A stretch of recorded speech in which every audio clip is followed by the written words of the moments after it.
करणं आमचा अजेंडा आहे. आणि म्हणून कालपर्यंत सभापती महोदय राम भक्तांना हरामखोर म्हणणारे आज रामरक्षा म्हणू लागले.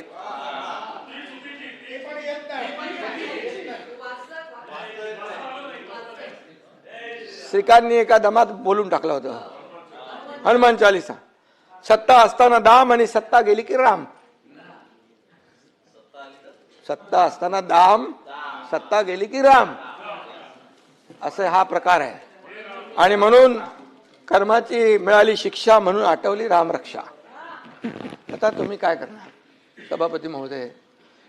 काहींनी नवा शोध लावलाय की हनुमानाने मशालीने लंका जाळली. हनुमानाने भाई मशालीने लंका जाळली. त्यांच्या पक्षाची निशाणी जर लायटर असती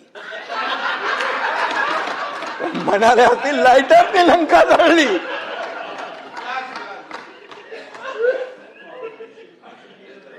अरे तुम्ही महाविकास आघाडीचे पाटील साहेब सांगा तरी.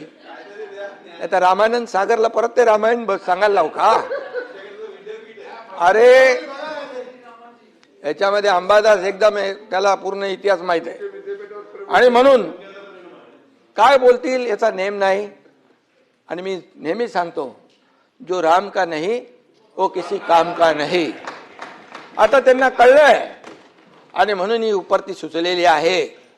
आणि म्हणून हनुमान चालीसा म्हणणाऱ्या आमदार खासदारांना जेलमध्ये कोणी टाकलं?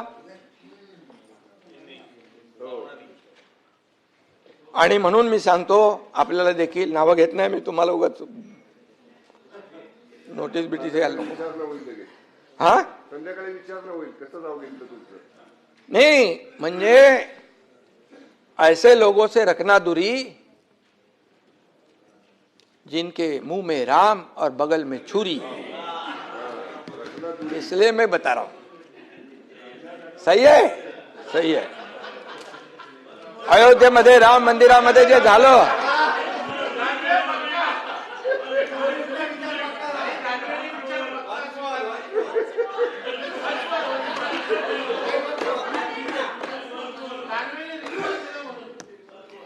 नको जाऊ दे.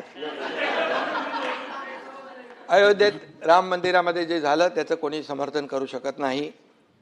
राम भक्तांना अतिशय वेदना झालेल्या आहेत आणि यावर कठोर चौकशी कठोर कारवाई होते. मोदीजी आणि योगीजी कुणालाही सोडणार नाहीत. ते जेलमध्ये तुरुंगात खडी फोडायला पाठवल्याशिवाय राहणार नाही.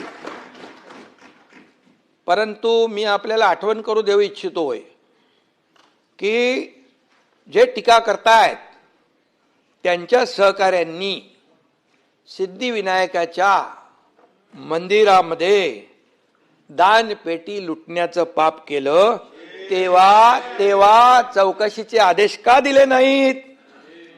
का दिले नाहीत? मी बोलतोय त्याच्यावर पुरावा म्हणून बोलतोय. हे बघा, हे बघा, सिद्धिविनायक मंदिरात अनागोंदी कारभार आणि याच्यामध्ये म्हटलंय सिद्धिविनायकाला धोके आणि तिकडे खोके. ते मी नाव घेत नाही. हे बघा, ही बातमी आहे, हे मी बोलत नाहीये. मनसेचे किल्लेदार यांनी प्रेस कॉन्फरन्स घेऊन हे त्यावेळेस हे केलेलं आहे. ही वस्तुस्थिती आहे, मी खोटं बोलणार नाही. आणि सिद्धिविनायकाच्या दानपेटीवर डल्ला मारणं हे आपलं हिंदुत्व आहे का? सावरकर यांना माफीवीर म्हणणाऱ्यांच्या मांडीवर बसणं हे आपलं हिंदुत्व आहे का? बाळासाहेबांचे विचार तोडून मोडून टाकणे हे आपलं हिंदुत्व आहे का? साधूंची हत्या झाली तेव्हा मूग गिळून बसणं हे आपलं हिंदुत्व आहे का? मतांसाठी दहशतवाद्यांना प्रचार सभेत फिरवणं हे आपलं हिंदुत्व आहे का? निवडणुकीत पाकिस्तानचे झेंडे नाचवणं हे आपलं हिंदुत्व आहे का? अरे भाई, हा मुंबईत पण मुंबईत झालंय तो एक कुठला मजा